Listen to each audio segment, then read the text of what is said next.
चलो स्टार्ट करते हैं chapter number 5, magnetism and matter. Right. अब ये जो चैप्टर है, ये चैप्टर हमारे पूरे सिलेबस में इसका जो वेटेज है वो 4 मार्क्स है। ठीक है, तो 4 मार्क्स का चैप्टर है, इसीलिए ये चैप्टर का इतना ज़्यादा इम्पोर्टेंस नहीं है। ठीक है, तो इसमें कुछ लिमिटेड क्वेश्चंस हमको करने हैं और क्या करना है कि इसके अंदर कुछ न्यूमेरिकल्स करना है। ठीक है, तो ज़्यादा ये चैप्टर के लिए आप टेंशन छोड़ दो। तो ये चैप्टर हम स्टार्ट करते हैं बेटा। सबसे पहले देखते हैं some idea regarding magnetism of William Gilbert. तो विलियम गिलबर्ट, तो उसने एक बुक लिखी थी दी मैग्नेटिक, उसके अंदर मैग्नेटिज्म के बारे में क्या क्या आइडियाज है वो हम देखते हैं। ठीक है, उसमें देखो, the earth is magnet with a magnetic field pointing pointing from geographic south to geographic north, and it is probably consist a giant bar magnet placed approximately along its axis of rotation। यानी उसने ऐसा बोला था कि अर्थ के अंदर बहुत ही बड़ा जायंट मैग्नेट है और वो जो मैग्नेट है वो अर्थ की एक्सिस के अलोंग है। उसने ऐसा वो बुक में लिखा था। ठीक है, ये जो है वो सारा एजम्पशन है।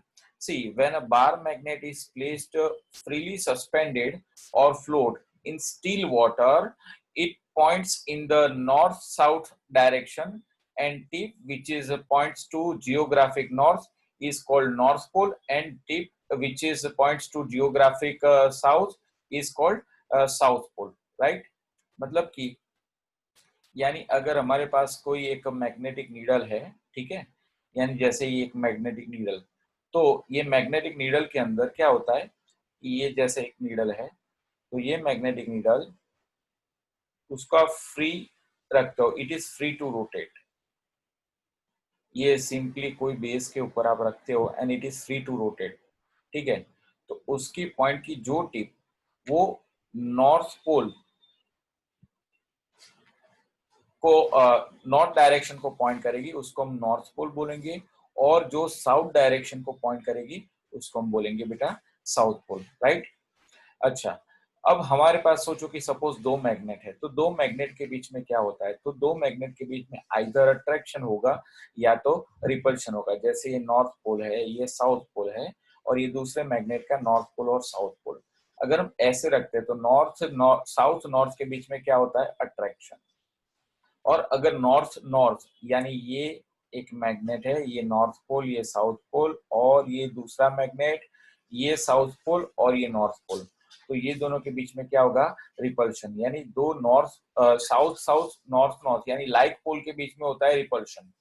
यानी लाइक पोल के बीच में होता है repulsion, north north and south south. और अनलाइक पोल के बीच में होता है अट्रैक्शन, यानी नॉर्थ साउथ में क्या होता है, अट्रैक्शन, नॉर्थ पोल और साउथ पोल में। Next, we cannot isolate the north or south pole of a magnet। ठीक है, यानी मैग्नेट के नॉर्थ और साउथ पोल को आप आइसोलेट नहीं कर सकते। फॉर एग्जांपल हमारे पास एक ये मैग्नेट है, ठीक है, राइट। तो हमारे पास सपोज एक मैग्नेट है, और ये जो मैग्नेट है उसके अंदर सपोज, एक मिनट, हमारे पास ये एक ऐसा मैग्नेट है, ये रहा एक मैग्नेट, राइट। तो ये मैग्नेट, उसका ये नॉर्थ पोल, ये south pole. Now this magnet is divided into two parts. तो दो पार्ट्स में हम इसको डिवाइड करते हैं। तो जैसे दो पार्ट्स में डिवाइड करेंगे तो यानी दो मैग्नेट बन जाएंगे। तो दोनों मैग्नेट में नॉर्थ पोल और साउथ पोल तो होगा ही होगा। ठीक है, नॉर्थ पोल और साउथ पोल होगा दोनों मैग्नेट। अगर आप ये मैग्नेट के दो पीस कर देते हो तो फिर भी छोटे छोटे अगर दो मैग्नेट आपको मिलेंगे तो उसमें भी नॉर्थ और साउथ तो होता ही है। ठीक है, मतलब कि नॉर्थ और साउथ पोल को हम मैग्नेट में कभी भी सेपरेट नहीं कर सकते। ठीक है, and it it is possible to make magnet out of iron and its alloys. यानी मैग्नेट को बनाने के लिए हम किसका यूज करते हैं, मैग्नेट को बनाने के लिए हम यूज करते हैं आयरन का यूज करते हैं, और किसका यूज करते हैं, अलॉय का यूज करते हैं, राइट। तो ये जो कुछ बातें थी वो दी मैग्नेट बुक के अंदर जो लिखी थी, तो उसकी इंफॉर्मेशन हमने दी, ठीक है। Now after this right the characteristics of the lines of magnetic field of a bar magnet. तो जैसे चार्ज होता है, तो चार्ज के आसपास, ये है चार्ज, तो चार्ज के आसपास क्या होता है, electric field lines, electric field होता है। और वो इलेक्ट्रिक फील्ड को हम बताते हैं, कैसे बताते हैं, इलेक्ट्रिक फील्ड लाइन से। वैसे ही मैग्नेट होता है, तो मैग्नेट के आसपास मैग्नेटिक फील्ड को, ये मैग्नेट है तो मैग्नेट के आसपास मैग्नेटिक फील्ड को बताने के लिए हम किसका यूज करते हैं, मैग्नेटिक फील्ड लाइंस, ठीक है। तो some characteristics of magnetic field line, ठीक है। तो वो कैरेक्टरिस्टिक्स क्या होती है, तो सबसे पहले कैरेक्टरिस्टिक कि ये जो मैग्नेटिक फील्ड लाइन होती है, here the lines of magnetic field of a bar magnet or a solenoid from continuous closed loop, from continuous closed loop। मतलब कि क्लोज लूप कैसे, देखो, यानी अगर मैं ये फील्ड लाइन की बात करूं, तो ये फील्ड लाइन देखो निकलती है नॉर्थ में से, जाती है साउथ पोल में, और फिर मैग्नेट के अंदर ऐसे साउथ टू नॉर्थ, ठीक है। जैसे ही मैं ये दूसरी मैग्नेटिक फील्ड लाइन की बात करूंगा, तो निकलती है नॉर्थ में से, जाती है साउथ में, और फिर यहाँ पे अंदर साउथ टू नॉर्थ। सिमिलरली ये दोनों फील्ड लाइन निकलती है नॉर्थ में से और मैग्नेट के बाहर, और जाती है साउथ में, साउथ टू नॉर्थ। यानी ये एक क्लोज लूप बनाती है, यानी जैसे नॉर्थ में निकली नॉर्थ में गई, जैसे यहाँ पे भी नॉर्थ में निकली नॉर्थ में गई। यानी outside the magnet, magnetic field lines की डायरेक्शन क्या होती है, outside the magnet field line की डायरेक्शन क्या होती है, outside the magnet field line की डायरेक्शन होती है नॉर्थ टू साउथ, ठीक है। और inside the magnet field line की डायरेक्शन क्या होती है, तो inside the magnet field line की जो डायरेक्शन होती है वो होती है south to north, right. Yani each and every magnetic field line make a closed path. The next point is the tangent to the field. The tangent to the field line at a given point represent the direction of net magnetic field be at that point. मतलब कि देखो कि यहाँ पे ये magnet है, और ये मैग्नेट में ये नॉर्थ पोल, ये साउथ पोल, ठीक है। ये line field line north pole में से निकली, साउथ पोल में गई, अगेन मैग्नेट के अंदर साउथ टू नॉर्थ, ये क्लोज पाथ बना, ठीक है। अगर सपोज ये पॉइंट के पास हमें मैग्नेटिक फील्ड फाइंड करना है, तो वहां से हमें टेंजेंट ड्रॉ करना पड़ेगा। तो ये टेंजेंट ये पॉइंट के पास मैग्नेटिक फील्ड की डायरेक्शन बताएगा। जैसे ही अगर मुझे ये पॉइंट के पास मैग्नेटिक फील्ड फाइंड करना है, तो यहाँ से मुझे क्या ड्रॉ करना पड़ेगा, टेंजेंट। वैसे यहाँ से मैग्नेटिक फील्ड फाइंड करना है, तो यहाँ ये पॉइंट से मुझे क्या ड्रॉ करना पड़ेगा, tangent. So tangent drawn at any point along the field line gives us the direction of magnetic field, right? Next one is the number of magnetic field line passing normally through a unit area present the magnitude of magnetic field at that point. For example, यहाँ पे suppose magnetic field lines में यहाँ पे draw करता हूँ, ठीक है। ये मैग्नेटिक फील्ड लाइंस, तो ये मैग्नेटिक फील्ड लाइन, यहाँ पे मैं एक सरफेस ले लूं, ये सरफेस का जो एरिया है वो एरिया है suppose 1 unit, its area is equal to, let us take it is equal to 1 unit. तो number of field line passing through the surface per unit area gives us the magnet of magnetic field. यानी अगर यहाँ से ज्यादा, अगर ये area में से ज्यादा फील्ड लाइन पास हो रही है, ठीक है, ये एरिया में से फील्ड लाइन ज्यादा पास हो रही है, तो यहाँ पे मैग्नेटिक फील्ड ज्यादा होगा, और ये एरिया में से मैग्नेटिक फील्ड लाइन कम पास हो रही है, तो यहाँ पे मैग्नेटिक फील्ड का इंटेंसिटी है, तो मैग्नीट्यूड कैसा होगा, कम। यानी thus the larger number of field lines crossing per unit area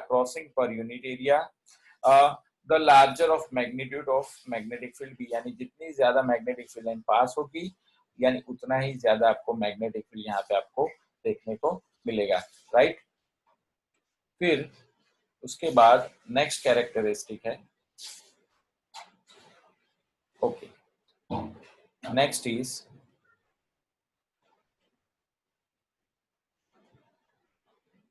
next characteristics क्या है, तो characteristics number 4, if the magnetic field is uniform, then field lines are parallel and equidistant from each other. यानी अगर आपके पास normal magnetic uniform magnetic field है, तो uniform magnetic field में सारी जो मैग्नेटिक फील्ड लाइन है, these magnetic fields are normal, field lines are normal and equidistant, right?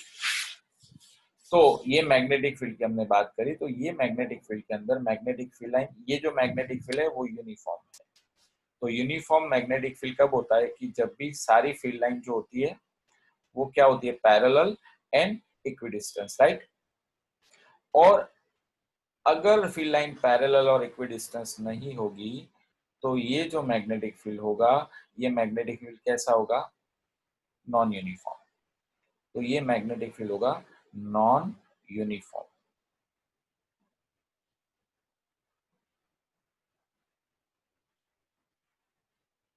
Okay, now non uniform field में क्या होता है कि जहां पे, यानी ये पॉइंट की बात करो, अगर मैं दो पॉइंट ले लूं, यहाँ पे ये पॉइंट P है, ये पॉइंट Q है, तो ये जो पॉइंट P है, तो वहां पे जो फील्ड लाइंस है, तो फील्ड लाइंस कैसी है, सेपरेटेड, तो यहाँ पे मैग्नेटिक फील्ड वीक होगा।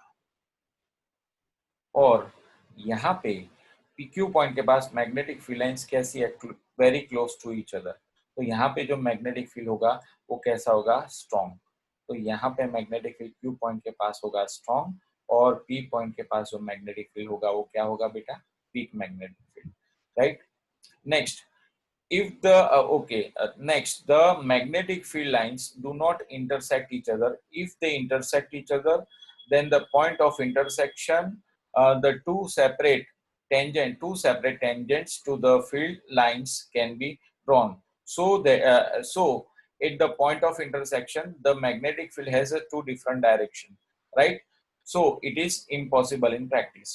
For example, देखो यहाँ पे ये फिगर के अंदर यहाँ पे हमने दो फील्ड लाइन ड्रॉ करिए, एक फील्ड लाइन ये ऐसे जा रही है, ठीक है, और दूसरी फील्ड लाइन ऐसे जा रही है। सपोज दोनों फील्ड लाइन P पॉइंट के पास इंटरसेक्ट हो रही है, राइट?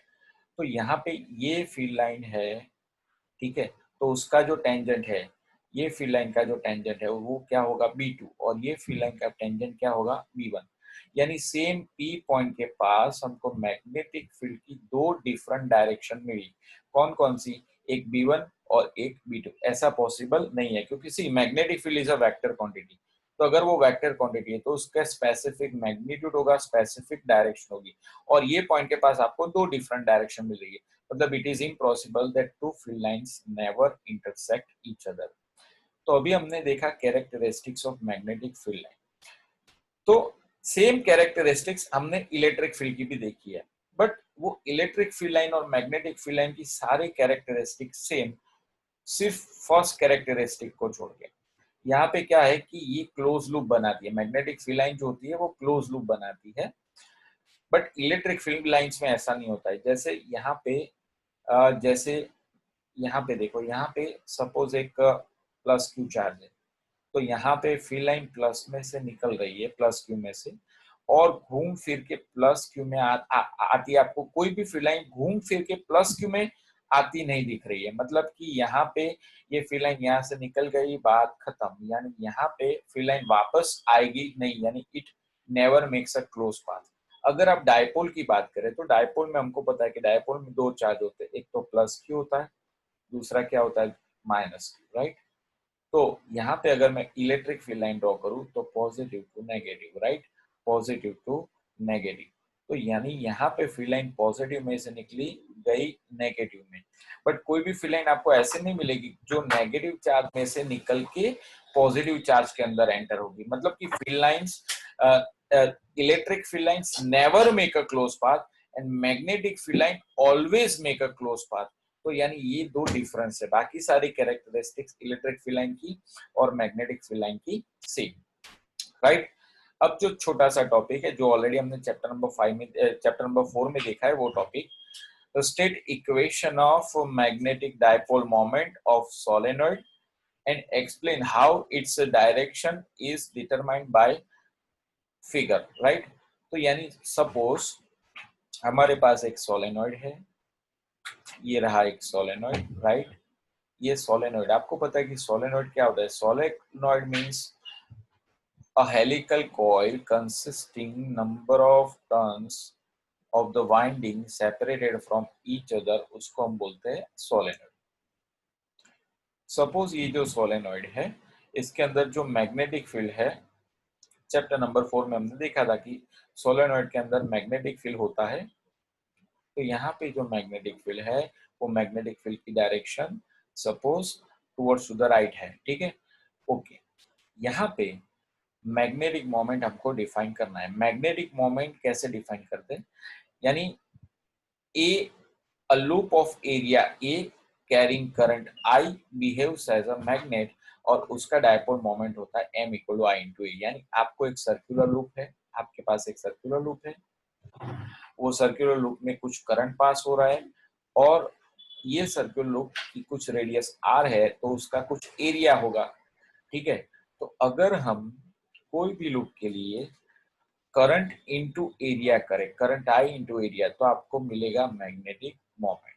ये जो मैग्नेटिक मोमेंट है वो वेक्टर क्वांटिटी। मैग्नेटिक मोमेंट की डायरेक्शन क्या होती है? तो देखो, मैग्नेटिक मोमेंट की डायरेक्शन क्या होती है, मैं आपको बताऊं। जैसे यहाँ पे एक सोलेनॉइड, यहाँ पे हमने एक सोलेनॉइड ले लिया, ठीक है, राइट। यहाँ पे मैग्नेटिक फील्ड जो है वो सपोज ये डायरेक्शन में है। यहाँ पे आप सपोज यहाँ से देखते हो, ठीक है, और यहाँ पे जो करंट है ना, करंट ऐसे है, ये डायरेक्शन, ठीक है। तो आप जो अपनी फिंगर्स है, वो फिंगर्स को करंट की डायरेक्शन में एन सर्कल करो, राइट हैंड की, right, take use your right hand and encircle your fingers of the right hand in the direction of current। तो करंट की डायरेक्शन सपोज ऐसे है, तो ये डायरेक्शन में आप अपनी जो राइट हैंड की फिंगर्स को एनसर्कल करो, तो आपका जो थंब होगा वो ये, उस थंब को स्ट्रेच करोगे तो वो ये डायरेक्शन में स्ट्रेच होगा। तो ये जो डायरेक्शन है, ये किसकी डायरेक्शन है? Magnetic moment. इसकी डायरेक्शन है मैग्नेटिक मोमेंट, ठीक है। और कोई भी अगर मैग्नेट हो, तो कोई भी मैग्नेट में मैग्नेटिक मोमेंट की डायरेक्शन जो होती है वो होती है from south pole to north pole, ठीक है। कोई भी मैग्नेट में direction of magnetic moment, direction of magnetic moment of magnetic moment,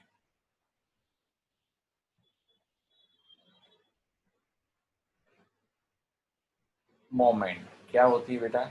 magnetic moment, तो उसकी डायरेक्शन जो होती है from south pole to north pole, ये हमेशा याद रखो, ठीक है।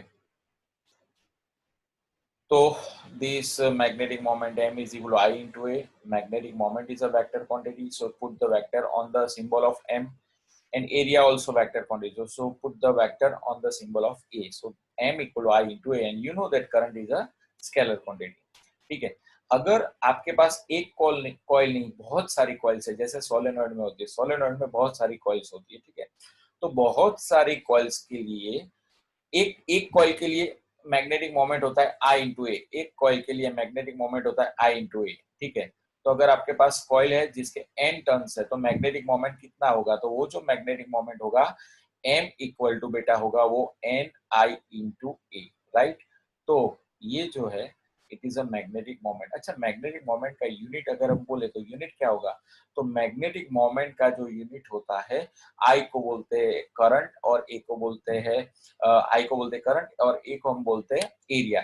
तो इसका जो यूनिट होगा वो, करंट का यूनिट होता है एम्पियर, और एरिया का होता है मीटर स्क्वायर। तो area into metre square is the unit of magnetic moment. तो याद रखो दोस्तों, जो मैग्नेटिक मोमेंट जो होता है वो मैग्नेटिक डायपोल मोमेंट, इसको मैग्नेटिक मोमेंट भी बोलते हैं या तो मैग्नेटिक डायपोल मोमेंट भी बोलते हैं, क्योंकि दो पोल्स होते हैं, north pole and south pole. तो उसका फॉर्मूला दोस्तों क्या होता है? तो उसका फॉर्मूला होता है m equal to I into A, right. और उसका यूनिट क्या होता है? एम्पियर इंटू मीटर स्क्वायर, ठीक है। और फॉर n टर्म्स उसका फॉर्मूला क्या होता है? m is equal to N I into A, ठीक है। Now next question, obtain an expression for axial magnetic field for a current loop in terms of magnetic moment. यानी actually circular loop होती है। वो circular loop के लिए जो magnetic field है वो ऑलरेडी हमने ऑब्टेन कर चुके हैं ये चैप्टर नंबर 4 में, ठीक है। तो हम उसका फॉर्मूला यूज करेंगे। तो चैप्टर नंबर 4 में एक्चुअली जो फॉर्मूला होता है magnetic field due to circular loop, formula क्या होता है, तो magnetic field B at distance x is equal to, formula ऐसा होता है mu zero I A square upon two x square plus A square raise to 3/2, x square plus A square raise to 3/2, right. अगर हम यहाँ पे ले ले x is very very very greater than e, तो अगर x is very very greater then a होगा तो ये a जो हो जाएगा वो हो जाएगा बेटा 0, x के कंपेयर में a को 0 ले लो, तो स्क्वायर और स्क्वायर रूट कैंसिल हो जाएगा। तो फॉर्मूला आपको मिलेगा bx is equal to mu zero I A square upon 2x। चलो हम 2 से मल्टीप्लाई, पाई से मल्टीप्लाई करते हैं, पाई से डिवाइड करते हैं, तो multiply by pi and divided by pi. तो पाई से हम मल्टीप्लाई करते हैं, पाई से डिवाइड करते हैं, तो फाइनली हमको क्या मिलेगा, mu zero I pi A square upon 2x cube. But आप जानते हो कि pi into A square equal to area, यानी ये जो सर्कुलर कॉइल होती है, ये सर्कुलर कॉइल, ठीक है, इसका जो एरिया हो, इसकी जो रेडियस होती है वो होती है ए, तो मतलब कि इसका एरिया क्या होगा, तो इसका एरिया होगा पाई ए स्क्वायर। तो जहां पे आपको पाई ए स्क्वायर दिखे वहां पे आप एरिया ए रख दो, तो mu zero upon 2 pi I A upon x cube, but I into A, we know that I into A is equal to magnetic moment M, right. So bx is equal to mu 0 upon 4 pi m upon x cube. It is the formula of magnetic field of circular loop in form of magnetic moment, right? Now यहाँ पे अगर मैं 2 पाई से multiply, 2 से multiply करूँ, 2 से divide करूँ, तो फॉर्मूला आपको क्या मिलेगा, तो फॉर्मूला मिलेगा बेटा bx is equal to mu zero, देखो 2 से मैंने डिवाइड करा, 2 से डिवाइड करूँ तो क्या होगा, म्यू जीरो अपॉन 4 पाई, राइट। ऊपर m की जगह पे 2 से मैंने मल्टीप्लाई किया तो 2m अपॉन एक्स क्यूब। तो it is magnetic field of circular loop in form of magnetic moment, dipole moment m, right. तो अगर ये बार मैग्नेट है, अगर मैं इसकी जगह पे बार मैग्नेट ले लूँ तो m की जगह पे मैं m भी लिख सकता हूँ। और अगर मैग्नेटिक फील्ड में सोलेनॉइड के लिए बात करूं तो एम बी की जगह पे मैं एम एस लिख सकता हूं, ठीक है। तो it is the formula of a solenoid for formula of magnetic field of a solenoid in form of magnetic moment. ये क्या होगा, formula of magnetic field of a bar magnet, और ये क्या होगा, formula of magnetic field of a circular loop in form of magnetic moment, right. तो it is the magnetic field for different cases, right. यानी अगर आप याद रखना बेटा कि अगर कोई भी मैग्नेट है, ये रहा एक मैग्नेट, ठीक है, ये नॉर्थ पोल है, ये साउथ पोल है, और उसकी एक्सिस पे कोई पॉइंट पे मुझे मैग्नेटिक फील्ड फाइंड करना है, ठीक है, और ये जो पॉइंट है वो मैग्नेट के सेंटर से x डिस्टेंस पे है, कितने डिस्टेंस पे, x। तो यहाँ पे ये मैग्नेट का ये पॉइंट के पास मैग्नेटिक फील्ड होगा B is equal to mu zero upon 4 pi 2m by x cube, 2m by x cube. ये जो फॉर्मूला है it is formula of magnetic field on the axis,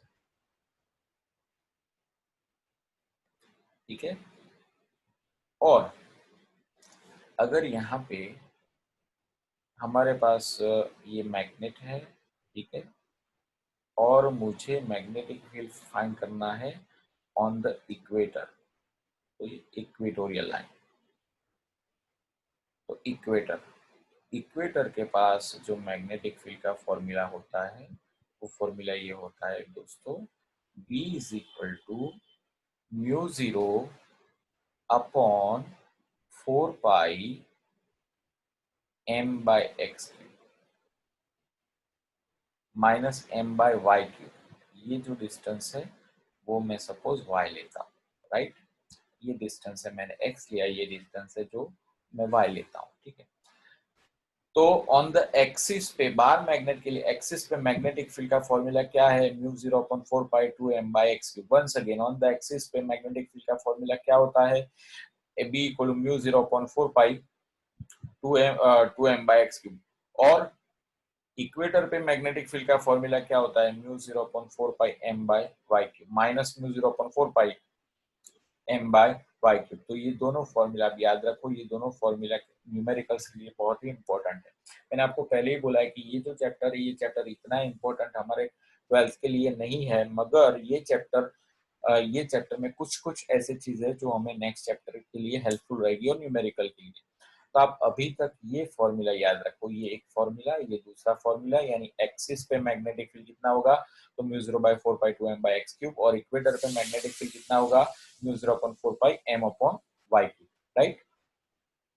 चलो नाउ, अब कोई भी सर्कुलर कॉइल है, ठीक है, वो सर्कुलर कॉइल,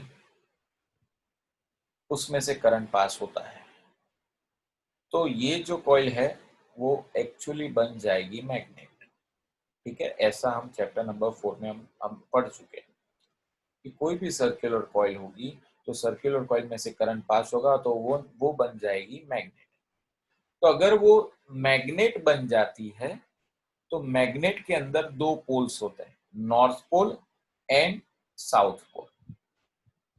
तो कौन सा पोल नॉर्थ पोल होगा और कौन सा पोल साउथ पोल होगा, हम ये डिसाइड करना चाहते हैं, ठीक है। तो सपोज हमारे पास देखो एक सोलेनॉइड है, ठीक है, ये रहा एक सोलेनॉइड। ये सोलेनॉइड के अंदर कुछ करंट पास हो रहा है और यहाँ पे कुछ मैग्नेटिक फील्ड है, ठीक है, यहाँ पे कुछ मैग्नेटिक फील्ड है, राइट। ओके, यानी ये हर एक कॉइल अब मैग्नेट बन जाएगी। मैंने आपको बोला कि कोई भी कॉइल के अंदर अगर करंट पास हो रहा है तो वो कॉइल क्या बन जाएगी, मैग्नेट। तो जैसे ये सोलेनॉइड में इससे भी करंट पास हो रहा है, तो ये सोलेनॉइड भी कैसा बन जाएगा, मैग्नेट बन जाएगा। अब मैग्नेट बन गया तो इसका नॉर्थ पोल भी होगा और इसका साउथ पोल भी होगा। तो वो हम कैसे डिसाइड करेंगे, तो ये जो कॉइल है उसको अब यहाँ से हम देखते हैं परपेंडिकुलरली, उसके क्रॉस सेक्शन को, यानी ये क्रॉस सेक्शन को हम परपेंडिकुलर देखते हैं, ठीक है। तो देखना है बरोबर, अगर, सुनो भाई, अगर करंट हमें क्लॉकवाइज देखने को मिले, कैसा देखने को मिले, क्लॉकवाइज, तो अगर क्लॉकवाइज करंट है तो हमारी साइड का पोल होगा साउथ पोल। तो हम जो देखते हैं ना, तो हमारी साइड का पोल होगा साउथ पोल, ठीक है। तो पीछे ये कॉइल के पीछे वाला, पीछे अगर आप, मैं ये जो कॉइल है ना, मैं ये एक कॉइल के सामने हूँ और आप ये कॉइल के ऑपोजिट डायरेक्शन में हो, तो मेरे लिए अगर ये क्लॉकवाइज है तो आपके लिए ये क्या हो जाएगा, एंटी क्लॉकवाइज, ठीक है। तो ये अगर साउथ पोल है तो पीछे वाला पोल कौन सा होगा, नॉर्थ पोल। अगर कोई भी कॉइल को आप परपेंडिकुलर देखते हो और उसके अंदर जो करंट है वो एंटी क्लॉकवाइज डायरेक्शन में मूव कर रहा है, दोस्तों कैसी डायरेक्शन में, एंटी क्लॉकवाइज। तो अगर current anti clockwise direction move कर रहा है तो हम जो देख रहे हैं तो वो एंड होगा नॉर्थ, तो सामने वाला होगा साउथ। तो जैसे देखो यहाँ पे ये पर्सन यहाँ से ये क्रॉस सेक्शन को देखता है, अकॉर्डिंग टू दिस पर्सन यहाँ पे करंट एंटी क्लॉकवाइज, तो यानी ये पोल हो जाएगा नॉर्थ, ठीक है। ये पोल कैसा हो जाएगा, नॉर्थ। तो अगर ये नॉर्थ होगा तो ये क्या हो जाएगा, साउथ। यानी दो ही है ना, एक नॉर्थ होता है तो दूसरा कौन सा होता है, साउथ, ठीक है।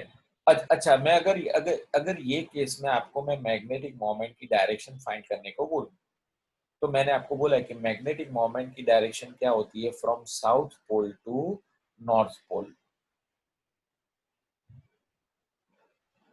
ठीक है ना। तो ये जो कॉइल है, ये कॉइल की अगर हम बात करें, ये कॉइल में ये ये कॉइल में ये करंट जो है, ये साउथ पोल आपके सामने वाला है और नॉर्थ पोल पीछे वाला है, तो यहाँ पे मैग्नेटिक मोमेंट की डायरेक्शन होगी going into the plane of the board. अगर into the plane of the board होगी तो यानी इसको हम बोलेंगे क्रॉस, यानी ये किसकी डायरेक्शन है, मैग्नेटिक मोमेंट एम। ठीक है, अगर मैं ये कॉइल की बात करूं तो यहाँ पे ये पोल है वो नॉर्थ है, तो पीछे वाला क्या होगा, साउथ। तो यहाँ पे डायरेक्शन क्या होती है, साउथ टू नॉर्थ, यानी यहाँ पे मैग्नेटिक मोमेंट बाहर आता होगा, यानी मैग्नेटिक मोमेंट बाहर आता होगा तो डायरेक्शन इसकी आउट। आउट यानी ये जो होगा यहाँ पे मैग्नेटिक मोमेंट की डायरेक्शन होगी डॉट। वंस अगेन यहाँ पे ये कॉइल, कोई भी कॉइल के अंदर करंट पास हो रहा है तो वो कॉइल मैग्नेट बन जाएगी। अगर वो मैग्नेट बन जाएगी तो कौन सा पोल साउथ पोल होगा, कौन सा पोल नॉर्थ पोल होगा, वो कैसे डिसाइड करेंगे। तो अगर करंट क्लॉकवाइज डायरेक्शन में है तो हम जो देख रहे हैं वो क्रॉस सेक्शन का, वो जो क्रॉस सेक्शन होगा वो साउथ होगा और पीछे वाला होगा नॉर्थ। वैसे ही अगर करंट एंटी क्लॉकवाइज में है तो हम जो देख रहे हैं तो वो क्रॉस सेक्शन में ये साउथ होगा और पीछे वाला क्या होगा, ये नॉर्थ होगा एंटी क्लॉकवाइज में, तो पीछे वाला क्या होगा, साउथ। वैसे मैग्नेटिक मोमेंट कैसे डिसाइड करेंगे, उसकी जो डायरेक्शन थी वो कौन सी होती है, south pole to north pole, right. तो यानी यहाँ पे साउथ, हम साउथ टू नॉर्थ, नॉर्थ पीछे है तो साउथ टू नॉर्थ यानी मैग्नेटिक मोमेंट गोइंग इन, और यहाँ पे जो मैग्नेटिक मोमेंट है वो क्या होगा, कमिंग आउट, बिकॉज यहाँ पे नॉर्थ है तो पीछे साउथ होगा, साउथ टू नॉर्थ यानी कमिंग आउट। तो ये जो है direction of magnetic moment, right. Now अब ये जो क्वेश्चन नंबर 6 है वो ऑलरेडी हम चैप्टर नंबर 4 में देख चुके हैं।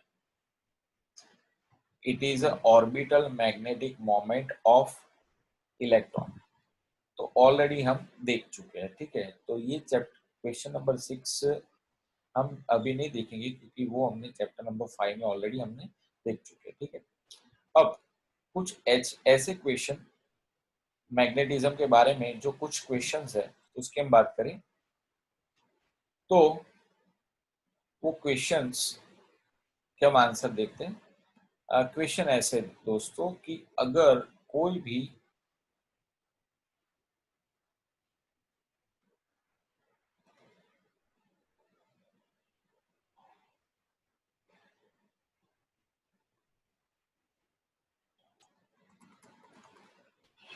सबसे पहला क्वेश्चन कि जैसे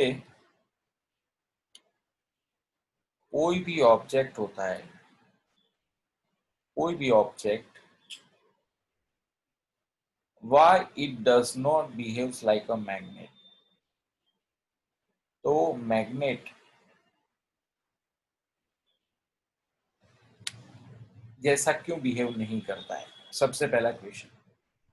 दूसरा क्वेश्चन कि अगर मैग्नेट होता है तो मैग्नेट, कोई भी ऑब्जेक्ट मैग्नेट बन जाता है तो मैग्नेट वो कैसे बनता है।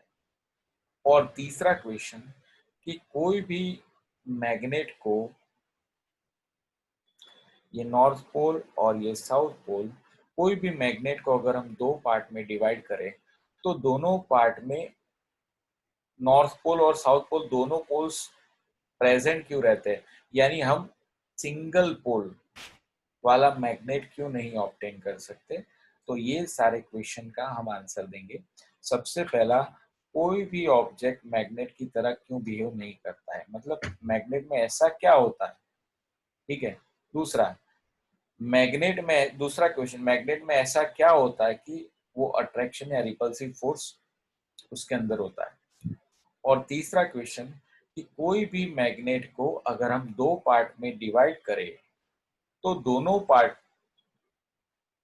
में नॉर्थ पोल और साउथ पोल की प्रेजेंस हमें क्यों मिलती है। तो ये तीनों क्वेश्चन का आंसर देखो दोस्तों कि ये जो क्वेश्चंस है, तो ये क्वेश्चंस, ये जो टॉपिक है ये टॉपिक आपके टेक्स्ट बुक में नहीं है, मगर मैग्नेटिज्म समझने के लिए ये सारे टॉपिक को हमको समझना पड़ेगा। ठीक है, चलो सबसे पहले मैग्नेट कैसे बनता है वो हम देखते हैं। How can we prepare the magnet.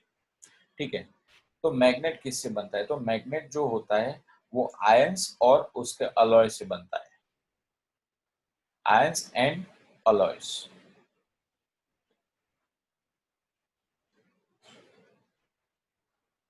ठीक है, चलो, कोई भी ऑर्डिनरी पीस होगा आयन का, ठीक है, तो why it does not behaves like a magnet. ठीक है, देखो कोई भी कोई भी आयन का पीस ले लो, तो वो पीस में क्या होता है, एटम होता है।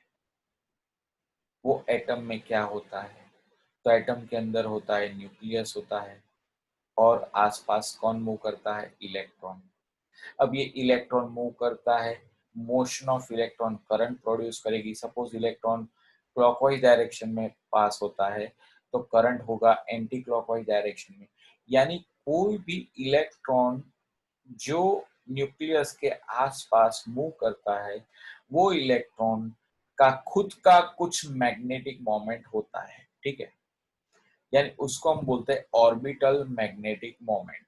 उसको हम क्या बोलते हैं, orbital magnetic moment. Once again, जैसे कोई भी ऑब्जेक्ट होता है उसमें एटम होता है, एटम में न्यूक्लियस होता है, और आसपास कौन मूव करता है, इलेक्ट्रॉन मूव करते हैं। ठीक है, तो इलेक्ट्रॉन की मोशन मतलब कि चार्ज की मोशन वो करंट प्रोड्यूस करती है। मतलब कि कोई भी एटम के अंदर already due to motion of electron in the circular orbit, they have some own magnetic dipole moment। ठीक है, तो मैग्नेटिक डायपोल मोमेंट कोई भी एटम में होता है, कोई भी ऑब्जेक्ट के एटम्स में आपको देखने को मिलता है, और जिसका डायपोल मोमेंट होता है वो मैग्नेट होता है। ये चीज याद रखो, जिसका जो एटम जो चीज का डायपोल मोमेंट होता, अगर जो चीज का कुछ डायपोल मोमेंट होता है, तो वो मैग्नेट की तरह बिहेव करता है, वो मैग्नेट की तरह बिहेव करता है। अब कोई भी सिंपल आयन पीस मैग्नेट की तरह बिहेव क्यों नहीं करता है, उसका क्वेश्चन। तो जैसे मैं एक सिंपल आयन पीस ले लूं, ये रहा सिंपल आयन पीस। ठीक है, ये आयन पीस में बहुत सारे एटम्स हैं। ठीक है, मैं रेफरेंस में सिर्फ 4 एटम बताता हूं। ठीक है, यहाँ पे ये एक एटम है,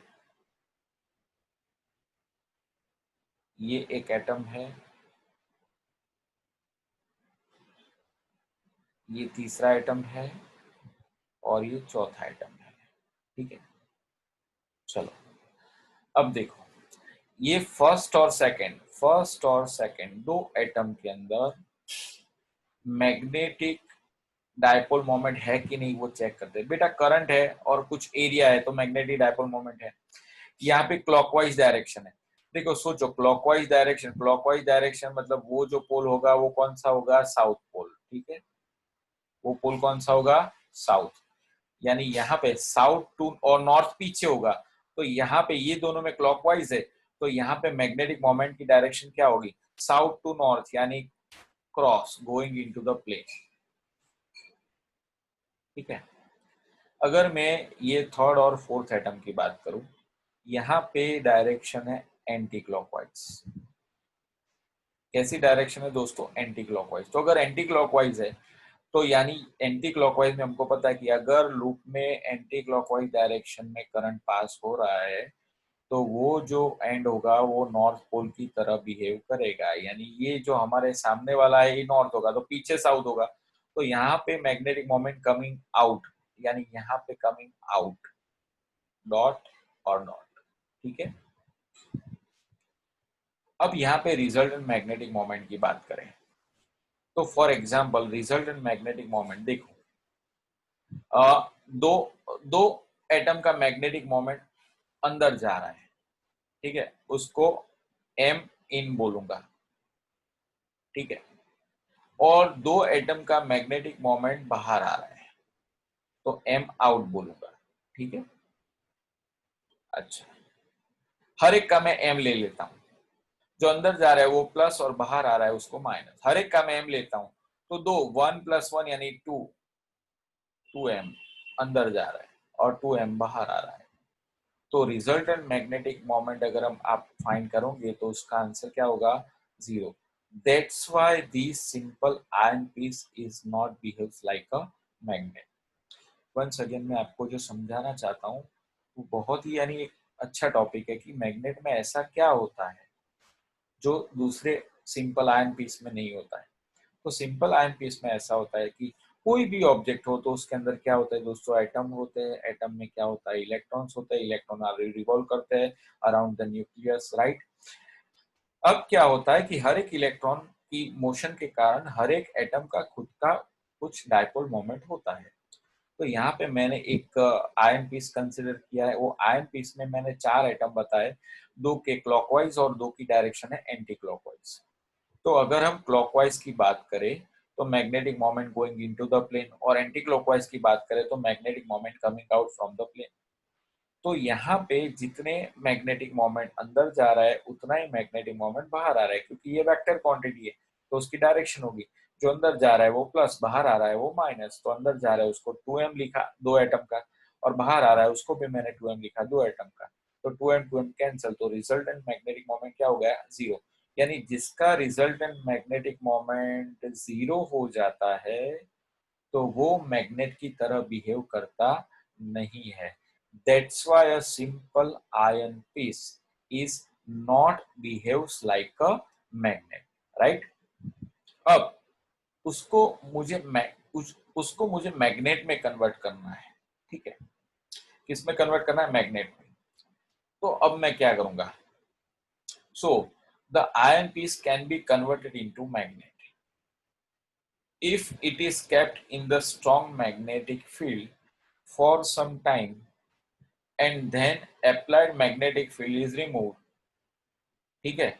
यानी यहाँ पे क्या, ये जो सिंपल आयन पीस जो है, ये आयन पीस को मैं स्ट्रॉन्ग मैग्नेटिक फील्ड के अंदर रखता हूँ, स्ट्रॉन्ग मैग्नेटिक फील्ड के अंदर, ठीक है। स्ट्रॉन्ग मैग्नेटिक फील्ड के अंदर मैं ये आयन पीस को मैं रखता हूँ, ठीक है। अब मैं ये एक्सटर्नल मैग्नेटिक फील्ड थोड़ी देर के बाद मैं रिमूव कर देता हूँ। तो अब इसके अंदर क्या चेंज होगा, ये जो मैग्नेटिक मोमेंट है उसके अंदर क्या चेंज होगा, पहले याद रखो कि पहले रिजल्टेंट मैग्नेटिक मोमेंट जो था वो क्या था बेटा, जीरो था, ठीक है।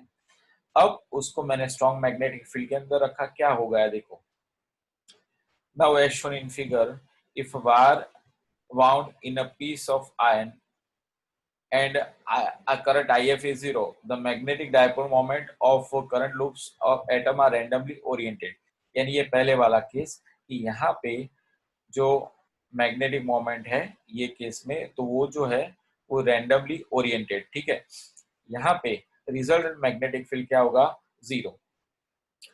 Thus, result of a magnetic moment of iron piece becomes zero and iron piece does not behave like a magnet.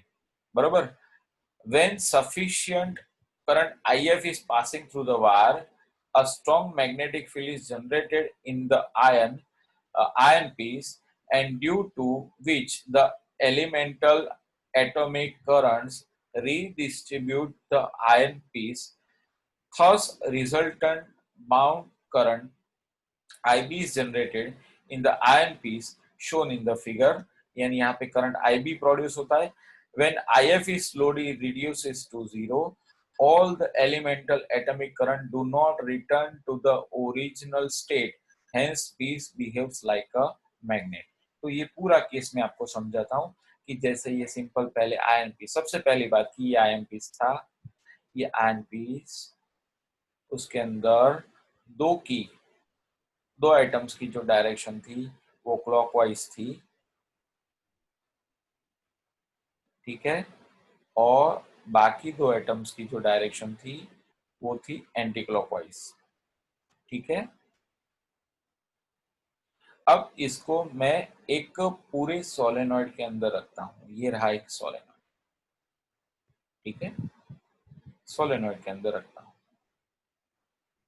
अभी इसमें से करंट पास नहीं होता, ये सोलेनॉइड के अंदर करंट पास नहीं होता। यानी यहाँ पे स्टार्टिंग में IF यानी करंट IF क्या है दोस्तों, जीरो। तो वो केस में IF यानी ये फ्री करंट, तो यानी ये सोलेनॉइड में से जो करंट पास होता है उसको हम बोलेंगे फ्री करंट, ठीक है। तो when the current IF is zero, when current IF is zero, then the magnetic dipole are randomly oriented, ठीक है। तो रैंडमली ओरिएंटेड यानी ये मैंने बोला कि दो का क्लॉकवाइज दो का एंटी क्लॉकवाइज यानी रिजल्टेंट मैग्नेटिक मोमेंट क्या होगा, जीरो। तो ये मैग्नेट की तरह बिहेव करेगा नहीं। अब ये सोलेनॉइड में मैं करंट पास करता हूँ, तो अगर मैं जैसे ही ये सोलेनॉइड में से मैं करंट पास करूंगा, ठीक है, तो यहाँ पे स्ट्रॉन्ग मैग्नेटिक फील्ड प्रोड्यूस हो जाएगा। ठीक है, यहाँ पे स्ट्रॉन्ग मैग्नेटिक फील्ड प्रोड्यूस हो जाएगा। ये स्ट्रॉन्ग मैग्नेटिक फील्ड के कारण ये एटम्स जो होते हैं वो एटम्स के अंदर मैग्नेटिक मोमेंट रीडिस्ट्रीब्यूट होगा। मतलब कि क्या होगा कि ये जो एटम है ना, ये मैं सिर्फ ये आयन पीस की बात करता हूँ, तो आयन पीस में क्या होगा कि यहाँ पे ये जो एटम्स है वो सारे एटम्स में करंट मैक्सिमम एटम्स में सेम डायरेक्शन में हो जाएगा। यानी देखो, दो क्लॉकवाइज है और तीन क्लॉकवाइज में लेता हूं और एक ही एंटी क्लॉकवाइज, राइट। तो यानी देखो, ज्यादातर का पहले क्यों जीरो था कि दो क्लॉकवाइज थे और दो एंटी क्लॉकवाइज, दो अंदर जाते थे, दो मैग्नेटिक मोमेंट बाहर आते थे। अब यहाँ पे क्या है, यहाँ पे तीन मैग्नेटिक मोमेंट जो है वो अंदर जा रहे हैं और एक ही बाहर आ रहा है, यानी यहाँ पे रिजल्टेंट मैग्नेटिक मोमेंट जीरो नहीं होगा। यानी यहाँ पे कुछ ना कुछ बाउंड करंट प्रोड्यूस होगा। ये तीनों के कारण कुछ ना कुछ बाउंड करंट प्रोड्यूस होगा, वो बाउंड करंट को मैं आईबी बोलता हूँ। ठीक है, अब मैं आउटसाइड करंट यानी ये आईएफ को धीरे धीरे, अब यहाँ पे अभी IF is not equal to zero, ठीक है। अब मैं आईएफ को धीरे धीरे धीरे धीरे रिड्यूस करता हूँ, रिड्यूस करके इसको मैं जीरो बना देता हूँ।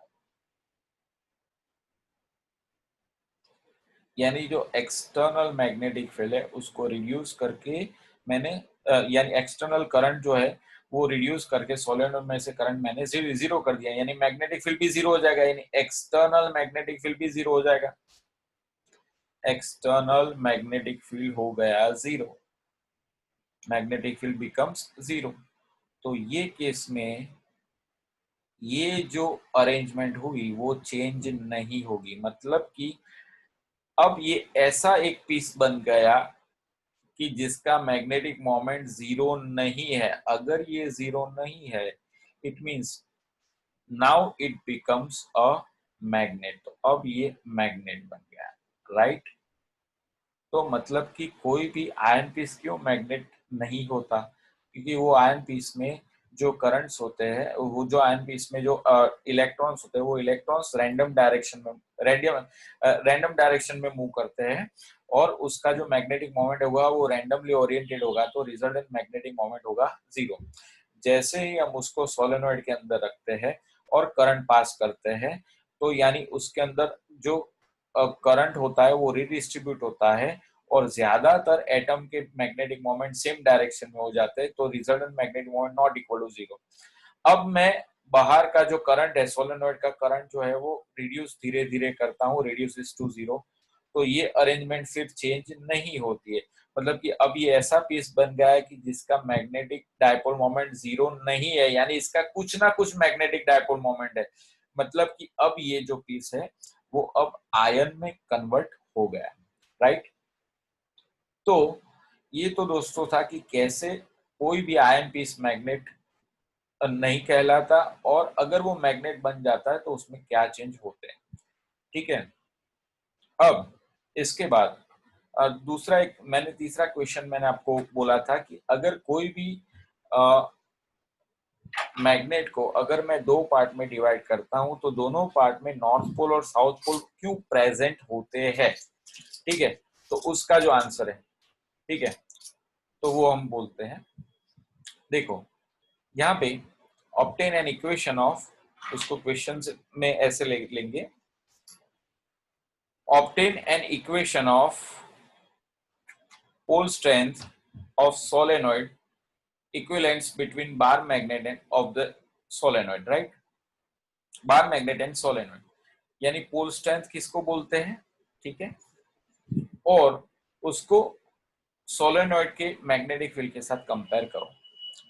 सी by passing current from the solenoid it behaves like a magnet, iron piece behaves like a magnet, so its one ends behaves as a north pole and another end behaves as a south pole। हमने आगे देखा ना कोई भी ion piece को हम solenoid के अंदर रखते हैं, ये सोलेनोइड के अंदर हमने रखा, यहाँ से हमने करंट पास किया, ठीक है, तो अब ये मैग्नेट बन जाएगा। तो अगर ये मैग्नेट बन जाएगा तो कोई एंड नॉर्थ होगा और कोई एंड कैसा होगा, साउथ होगा, ठीक है।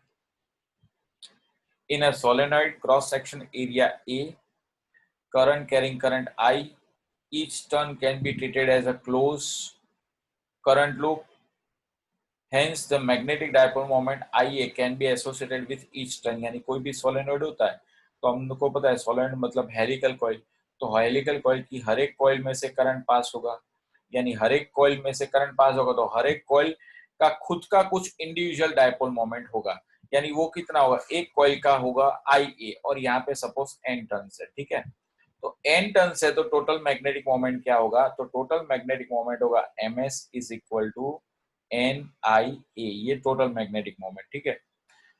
अच्छा, अगर हम बार मैग्नेट की बात करें तो बार मैग्नेट का मैग्नेटिक मोमेंट क्या होता है, तो बार मैग्नेट के लिए मैग्नेटिक मोमेंट ऐसा होता है, मैग्नेट देखो ये यहाँ पे मैं मैग्नेट ड्रॉ करता हूँ, it is a magnet, right, ये हुआ नॉर्थ पोल, ये हुआ साउथ पोल, और ये जो लेंथ है उसको बोलते हैं magnetic length of the magnet, उसको हम बोलते हैं 12, where 12 is equal to magnetic length of the magnet, magnetic length,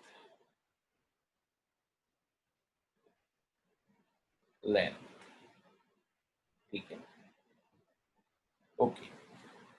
तो यानी ये मैग्नेट का डायपोल मोमेंट होता है mb equal to 12 into PB, mb equal to 12 into PB, उसमें जो पीबी जो होता है उसको हम बोलते हैं पोल स्ट्रेंथ, पीबी को हम बोलते हैं pole strength of the bar magnet, pole strength,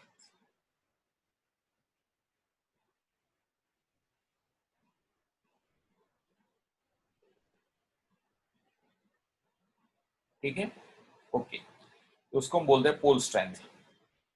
तो यानी यहाँ पे हमारे पास एक बार मैग्नेट है और हमारे पास सोलेनोइड है, बार मैग्नेट की लेंथ भी 12 है और सोलेनोइड की लेंथ भी मैं लेता हूँ 12, ठीक है। तो हमको पता है कि बार मैग्नेट के लिए mb का फॉर्मूला क्या होता है, mb is equal to 12 into PB, बेटा 12 इंटू पीबी, उसमें जो 12 क्या होता है उसको हम बोलते हैं मैग्नेटिक लेंथ, राइट, और पीबी को हम क्या बोलते हैं, पोल स्ट्रेंथ। तो अगर हम ऐसा ही फॉर्मूला सोलेनोइड के लिए लिखने जाए तो ms क्या होगा, तो ms is equal to 12 into PS, 12 into PS, ठीक है, सोलेनोइड है इसलिए मैंने लिखा पीएस। तो मैं पीएस को अगर मैं सब्जेक्ट बनाऊं तो पीएस का आंसर क्या होगा, ms अपॉन 12, बट ms का आंसर, बेटा ms का आंसर आगे हमने देखा ms इक्वल टू क्या है, NIA, ms is equal to NIA, right, so ms equal to NIA by 12, ठीक है, n बाई 12 को हम बोलेंगे number of turns per unit length, number of turns per unit length, तो यानी यहाँ पे n बाई 12 की जगह पे हम number of turns per unit length उसको मैं लिखूंगा small n is equal to small n। तो फाइनली पोल स्ट्रेंथ PS का आंसर क्या होगा, small n I into A, right, उसमें स्मॉल n को हम बोलते हैं number of turns per unit length, I को हम बोलते हैं करंट और A को हम बोलते हैं एरिया। तो number of turns per unit length of the solenoid into current into surface area, उसको हम बोलते हैं पोल स्ट्रेंथ। पोल स्ट्रेंथ का जो यूनिट होता है वो होता है एम्पियर इंटू मीटर। क्यों एम्पियर इंटू मीटर, देखो हम ऑप्टेन करें, ये number of turns per unit length यानी इसका नंबर ऑफ टर्न्स का कुछ नहीं होता है, पर यूनिट लेंथ यानी 1 अपॉन मीटर, करंट का जो होता है यूनिट वो होता है एम्पियर और एरिया का होता है मीटर स्क्वायर, तो 1 मीटर कैंसल हो गया, राइट। तो यानी फाइनली इसका आंसर क्या हुआ, एम्पियर इंटू मीटर, तो ampere into metre is unit of pole strength, right. And इसका जो डायमेंशनल फॉर्मूला है वो क्या होगा, dimensional formula m0 L1 T0 A1, right. तो ये जो हुआ वो पोल स्ट्रेंथ। चलो अब मैं आपको क्वेश्चन बताऊं कि सपोज ये मैग्नेट को मैं दो पीस में डिवाइड करता हूं, तो दो पीस में डिवाइड किया तो मुझे मैग्नेट के दो पीस इक्वल पीसेस हमको मिले, यानी इक्वल पीस मिले, तो अभी टोटल लेंथ है L, टोटल लेंथ है 12। तो अब लेंथ कितनी हो जाएगी, L और L, राइट। ये नॉर्थ, ये साउथ, ये नॉर्थ, ये साउथ, ठीक है। तो अब इसका मैग्नेटिक मोमेंट क्या हो जाएगा, देखो पहले क्या था, पहले था mb equal to 2L into PB,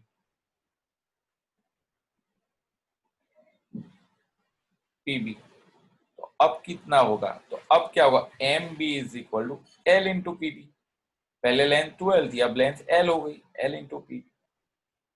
अगर मैं इसको दो पार्ट में डिवाइड करूं तो क्या होगा, इसको भी दो पार्ट में मैं डिवाइड करूं तो क्या होगा, magnetic moment of each part m equal to L by 2 into PB. यानी सोचो, अब मैं इसके कितने भी पार्ट्स करूं,